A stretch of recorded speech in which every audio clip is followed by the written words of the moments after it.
Hello students, welcome to my YouTube channel Lesson Point. कैसे हैं आप स्टूडेंट्स? आज की इस वीडियो में हम पढ़ेंगे Kohlberg's theory of moral development.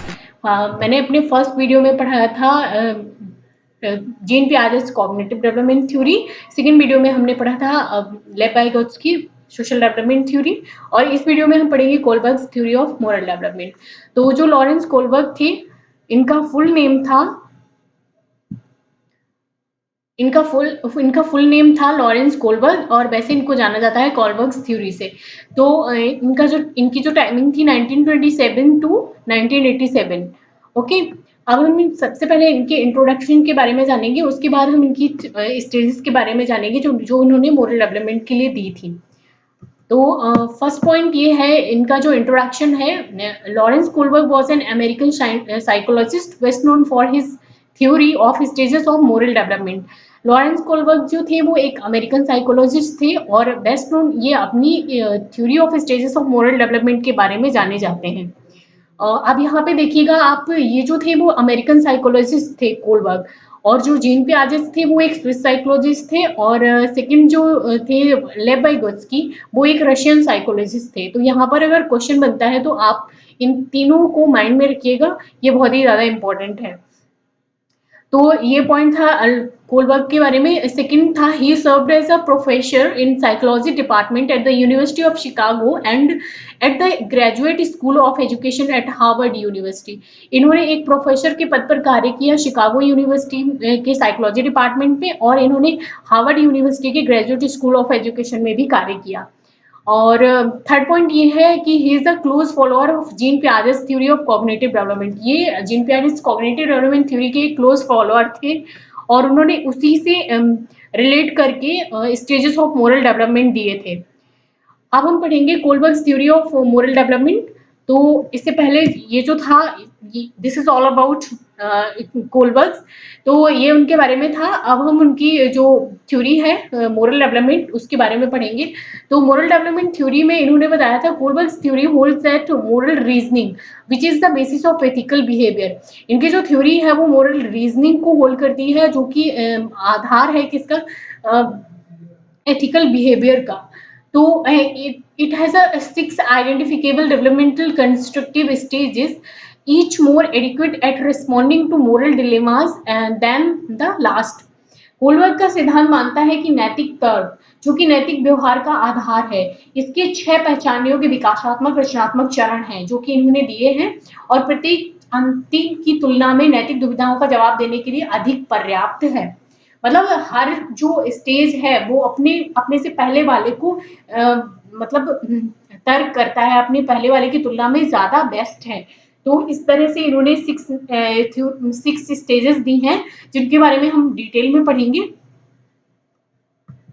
Okay, सो इन्होंने फर्स्ट लेबल जो दिया है, लेबल 1, इसको बोलते हैं प्री कन्वेंशनल, यानी कि ये 3 to 7 ईयर के लिए होता है। और ये एक चाइल्ड लेबल है, यानी कि एक ये बच्चे का स्तर है। इसमें क्या होता है, however some adults act out of this level. किस तरह से जो कुछ एडल्ट्स होते हैं वो इस लेवल के अदर एक्ट करते हैं। और सेकेंड पॉइंट इसमें ये था, पीपल एट दिस लेवल जज the morality of an action by it's direct consequences.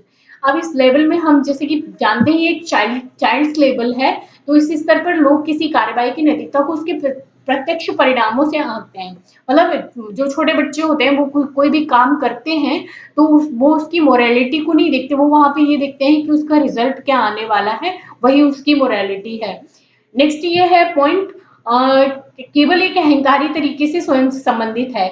मतलब आपको पता है कि जो छोटे बच्चे होते हैं वो ज्यादातर ईगोसेंट्रिक होते हैं, और यहाँ पर जो प्री कन्वेंशनल लेबल है, ये भी एक तरह से इसमें self in an egocentric manner, इसमें ईगोसेंट्रिज्म ज्यादा देखने को मिलती है। उसके बाद इन्होंने बताया है कि जो लेवल फर्स्ट है उसमें क्या है, person has not yet adopted और internalized society's convention regarding what is right or wrong, but instead focus largely on external consequences that certain actions may bring. यहाँ के मतलब जो लोग होते हैं वो क्या करते हैं, उनको ये नहीं पता होता है कि सही क्या है और गलत क्या है। समाज के बारे में और उनके जो भी कन्वेंशंस यानी कि जो सम्मेलन हैं, उनको उन्होंने नहीं जाना होता है, वो नहीं जानते हैं, उन्होंने उसको आंतरिक भी नहीं किया होता है, यानी कि इंटरनलाइज़ इंटरनलाइज्ड भी नहीं किया होता है उन्होंने सोसाइटी के कन्वेंशंस को। तो क्योंकि ये बहुत ही छोटे लेवल की बात है, 3 टू 7 ईयर्स की है, लेकिन इसके बजाय बड़े पैमाने पर बाहरी परिणामों पर ध्यान केंद्रित करता है, जो कुछ कार्रवाइयाँ ला सकते हैं। यानी कि but instead focuses largely on external consequences that certain actions may bring. तो ये था इनके लेवल फर्स्ट के जो पॉइंट्स थे उन उसके बारे में, यानी कि प्री कन्वेंशनल लेवल के बारे में उन्होंने इसको एक्सप्लेन किया है इन पॉइंट्स में। और इस लेवल की जो इम्पोर्टेंट स्टेजेस हैं उसमें फर्स्ट ये है पनिशमेंट, अवॉइडेंस और ओबेडियंस। यानी कि जो ये फर्स्ट लेवल है इसमें इन्होंने बोला था सजा से बचाव और आज्ञाकारिता और अभिविन्यास। आपने देखा होगा 3 टू 7 ईयर का जो चाइल्ड होता है उसकी ज्यादातर क्या क्या होता है कि वो चीजों को छिपाता है, मतलब अगर उसको कोई काम करने के लिए दे दिया जाए, मतलब पनिशमेंट से बचता है और गलत गलत करता है, और पनिशमेंट से बचने के लिए ज्यादातर how can I avoid punishment, punishment को कैसे अवॉइड करें, उसे होमवर्क दिया जाता है वो नहीं करता है, ज्यादातर स्कूल में होमवर्क मिलता है वो नहीं करता है, उससे बचने के लिए वो क्या करता है होमवर्क को छिपा देगा या फिर पेजेस फाड़ देगा अपनी डायरी से या फिर अपनी नोटबुक से, अपने पेरेंट्स को नहीं दिखाएगा कि मतलब उसको क्या उसमें उसकी डायरी में लिखा हुआ है, टीचर ने क्या कमेंट्स दिए हैं, तो वो ये सब नहीं देखता। तो यहाँ पर ये जो लेवल है फर्स्ट, इसकी दो स्टेजेस हैं, एक तो ये है punishment avoidance and obedience orientation, सजा से बचाव और आज्ञाकारिता अभिविन्यास। ठीक है। सेकेंड जो स्टेज है वो ये है exchange of favours, self interest orientation, एहसानों का आदान प्रदान और स्वरुचि उन्मुखीकरण। यानी कि यहाँ पर क्या होता है कि एहसानों का आदान प्रदान करता है, अगर उसको मतलब ये बोला छोटे बच्चे को कि आप मेरा ये काम कर दो, तो वो ये बोलता है कि इसके बदले में मुझे क्या मिलेगा। तो यहाँ पर सेल्फ इंटरेस्ट ओरिएंटेशन बढ़ता है। यहाँ की व्हाट इज इट इन, यहाँ पर क्या होता है कि बच्चा हर चीज में ये देखता है वो what is in it for me, इसमें मतलब मेरे लिए क्या है, पेइंग फॉर अ बेनिफिट, हमेशा अपने बेनिफिट के बारे में सोचता है कि मुझे क्या मिलेगा इसके बाद, मतलब मेरे लिए क्या है इसमें, मेरा मतलब फायदा क्या है इस चीज में, इसको करने में। तो हर चीज के लिए वो बहस करता है, अगर उसको कुछ भी बोला जाए तो वो यही कहता है कि मेरा इसमें क्या फायदा है, क्यों है ऐसा, क्यों करना है, मुझे क्या मिलेगा। तो इस तरह की बिहेवियर जो हमें देखने को मिलता है। तो ये दो स्टेजेस हो गई लेवल 1 प्री कन्वेंशनल की। नेक्स्ट जो स्टेज है लेवल 2 कन्वेंशनल, यानी कि ये चलता है 8 टू 13 ईयर तक। यहाँ पर क्या होता है, इसकी जो फर्स्ट पॉइंट है जो इन्होंने एक्सप्लेन किया है इस लेवल को, उन्होंने बोला है कि typical of adolescents and adults, ये किशोरों और वयस्कों के विशिष्ट है, ये वाला जो कन्वेंशनल है। तो ये मतलब ये 8 से 13 साल की एज जो होती है, ये जो है typical of adolescents and adults. और नेक्स्ट इन्होंने पॉइंट बताया था कि those who reason in conventional way जज the morality of actions by comparing them to society views and expectations. यहाँ पर क्या होता है, लोग पारंपरिक तरीके से तर्क करते हैं, यानी कि जो बच्चे होते हैं वो पारंपरिक तरीके से तर्क करना स्टार्ट कर देते हैं 8 से 13 साल की उम्र में।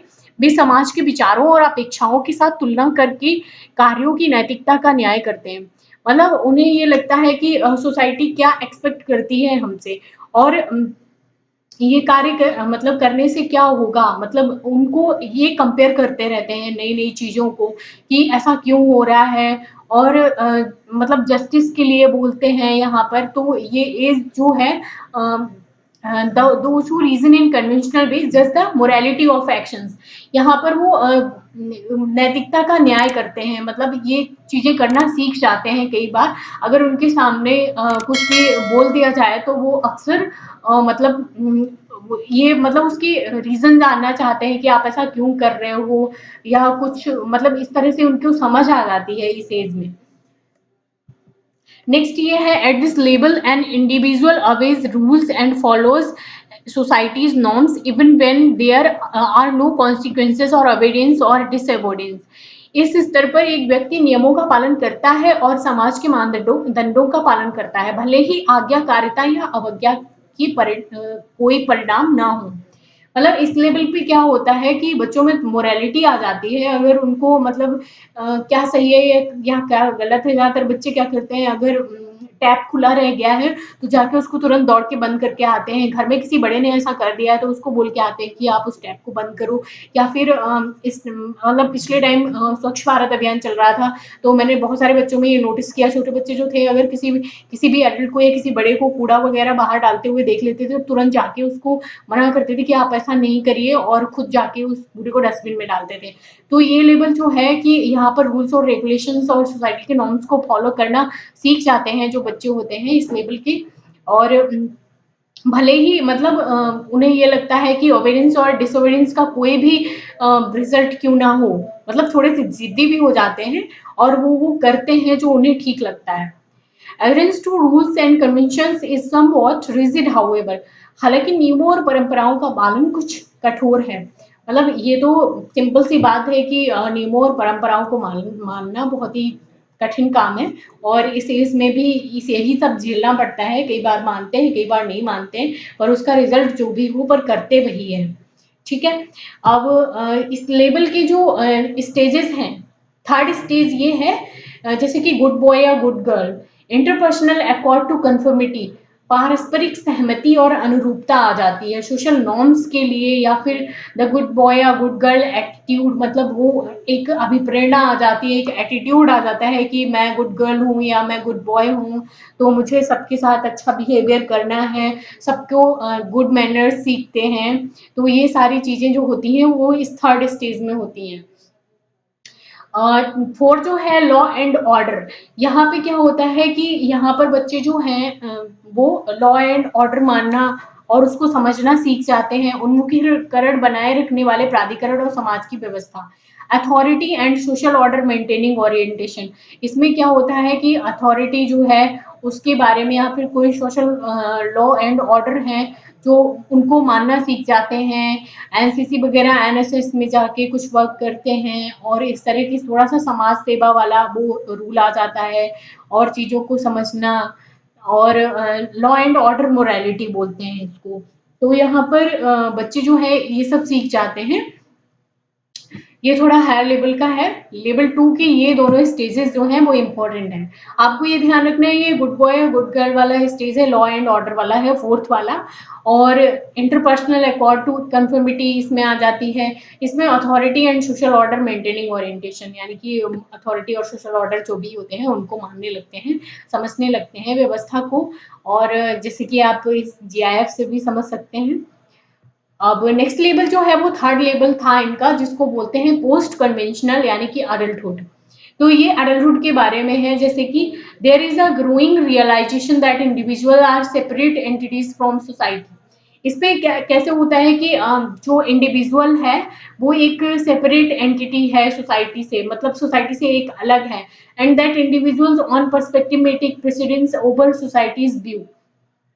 यहाँ पे क्या होता है कि जो इंडिविजुअल है, एक व्यक्ति है, वो अपना एक पर्सपेक्टिव बना लेता है, और ओवर किसके, सोसाइटी के व्यू के, सोसाइटी का व्यू क्या है और उसका पर्सपेक्टिव क्या है। They may disobey rules inconsistent with their own principles. वो अपने खुद के प्रिंसिपल्स बना लेते हैं और वो डिसोबे करते हैं रूल्स को, जो कि किसी उसने बनाए हैं, किसी कानून, मतलब किसी सरकार या गवर्नमेंट द्वारा बनाए गए हैं। जैसे कि ये सिटीजनशिप अमेंडमेंट एक्ट आया था, जिसके खिलाफ जितने भी एडल्ट्स थे उन सभी ने आंदोलन किए थे, क्योंकि वो उसको नहीं मानते थे। तो इस तरह से इस एज में, एडल्टहुड में जो है वो अपना खुद के पर्सपेक्टिव से चीज़ों को देखने लगता है इंडिविजुअल, और समझने लगता है। वो अपने सोसाइटी को एक अलग, सोसाइटी में खुद को एक सेपरेट मानता है, और इस तरह से ग्रो करने लगता है। और कई बार जो चीज़ें उसको पसंद नहीं आती हैं, उन रूल्स को, वो उन चीज़ों को वो डिसोबे भी करता है। तो ये इस तरह से है लेवल थर्ड जो है, इसको पोस्ट कन्वेंशनल बोलते हैं। तो और इसका सेकंड पॉइंट ये है, these people live by their own abstract principles. ये जो पीपल होते हैं वो अपने स्वयं के एब्स्ट्रैक्ट यानी कि विशिष्ट सिद्धांतों के आधार पर रहते हैं, अबाउट राइट एंड रॉन्ग, यानी कि सही और गलत के बारे में इनका अपना खुद के एब्स्ट्रैक्ट प्रिंसिपल्स होते हैं। Principles that typically include such basic human rights, as life, liberty and justice. इन प्रिंसिपल्स में क्या होता है कि इनके बेसिक ह्यूमन राइट्स होते हैं जीवन के लिए, कि किस तरह से रहना चाहिए और न्याय किस तरह से होना चाहिए, ये सारी चीजें। Because of this label nature of self before others, इस लेबल का जो नेचर होता है, क्योंकि इस लेबल का जो नेचर है वो ये है अपना मतलब अपनी प्रकृति दूसरों से पहले अपनी प्रकृति। The behaviour of post conventional individuals specially those at stage 6 can be confused with that of those at the pre conventional level. कई बार ऐसा होता है कि जो बिहेवियर होता है पोस्ट कन्वेंशनल इंडिविजुअल्स का, वो स्टेज 6 वाले जो होते हैं वो प्री कन्वेंशनल लेवल यानी कि स्टेज 1 वाले जो हैं उनको बहुत कंफ्यूज कर देते हैं, क्योंकि क्या होता है इनके अपने रूल्स रेगुलेशंस और वो सारी चीजें हैं, राइट्स वगैरह ये अपना खुद बना लेते हैं, और वो जो जब छोटे होते हैं तो उनको काफी कंफ्यूजन हो जाता है इन चीजों से। तो ये था पोस्ट कन्वेंशनल, और इसको एक्सप्लेन किया इन्होंने इन 2 पॉइंट्स में। आई होप आप लोग को क्लियर हो गया होगा, और अगर नहीं हुआ है तो आप कमेंट सेक्शन में बताइएगा, और आप खुद भी इसको एक बार पढ़ लेंगे थॉरली तो आपको समझ में आ जाएगा। अगर आपको एक बार में नहीं आता है तो आप वीडियो दूसरी बार भी देख सकते हैं।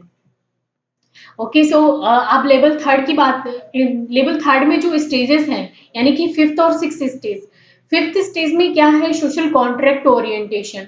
इसमें क्या होता है, सामाजिक अनुबंध अभिविन्यास से संबंधित है ये। और स्टेज जो 6 है वो यूनिवर्सल एथिकल प्रिंसिपल से संबंधित है, सार्वभौमिक नैतिक सिद्धांत, यानी कि प्रिंसिपल्ड कॉन्साइंस यानी कि सैद्धांतिक विवेक। इसमें थोड़ा सा सैद्धांतिक विवेक आ जाता है, जैसे कि इस इमेज में आप देख सकते हैं जैसे कि वॉर जो होते हैं उनके खिलाफ, मतलब ये लोग विरोध कर रहे हैं कि शांति चाहिए हमें और वॉर नहीं होना चाहिए, तो इस तरह की अलग अलग बैनर्स लेके ये लोग इसका आंदोलन कर रहे हैं। तो ये जो पोस्ट कन्वेंशनल स्टेज है इसमें ये बिहेवियर देखने को मिलता है, यानी कि सोशल कॉन्ट्रैक्ट ओरिएंटेशन हो जाता है, यूनिवर्सल एथिकल प्रिंसिपल्स बन जाते हैं, हम ग्लोबलाइजेशन की तरह हम ग्लोबल रूप से सोचने लगते हैं चीजों के बारे में। तो ये हमारी लास्ट स्टेज है universal ethical principle moral development की। तो ये सारी स्टेजेस थी। अब हम एक शॉर्ट में एक आप इस डायग्राम को बना सकते हैं अपने नोट्स में भी। ये शॉर्ट में पढ़ने के लिए है कि अगर आप नोट्स बनाते हैं तो ये आपके लिए बहुत यूजफुल रहेगा। तो ये इन्होंने दिया था, यहाँ पे हम देख सकते हैं कि जो प्री कन्वेंशनल स्टेज होती है वो 3 to 7 एज तक चलती है। इसमें 2 पॉइंट्स होते हैं, यानी कि ये फर्स्ट वाला और सेकंड वाला, यानी कि avoiding punishment and self interest, moral reasoning based on reward and punishment. First वाला जो प्री कन्वेंशनल स्टेज है वो रिवॉर्ड और पनिशमेंट पे डिपेंड करता है, और जो बच्चे होते हैं वो रिवॉर्ड और पनिशमेंट के लिए ही काम करते हैं, रिवॉर्ड के लिए ही काम करते हैं और पनिशमेंट को छुपाते हैं। तो ये इसकी 2 कैरेक्टरिस्टिक्स होती हैं इस स्टेज की। सेकेंड स्टेज थी कन्वेंशनल, यानी कि 8 से 13 साल तक के लिए। तो इसमें क्या था, गुड बॉय एटीट्यूड आ जाता है, लॉ एंड ऑर्डर मोरालिटी आ जाती है, और चीजों को धीरे धीरे समझने लगते हैं, उनका नैतिक विकास होने लगता है। Moral reasoning based on external ethics, यहाँ पर जो मोरल रीजनिंग है वो बाहरी एथिक्स पर डिपेंड करती है। नेक्स्ट जो है थर्ड स्टेज, यानी कि मोस्ट कन्वेंशनल, यानी कि सोशल कॉन्ट्रैक्ट या और प्रिंसिपल, ये एडल्टहुड से रिलेटेड है। यहाँ पर क्या होता है, moral reasoning based on personal ethics. यहाँ पर जो मोरल रीजनिंग है वो अपने व्यक्तिगत एथिक्स पर आधारित होती है। तो इसको हम बोलते हैं पोस्ट कन्वेंशनल स्टेज, और ये लास्ट स्टेज है। तो हर स्टेज अपने एक दूसरे पर भारी होता है, अपने से पहले वाले पे। तो ये उन्होंने पॉइंट्स दिए थे।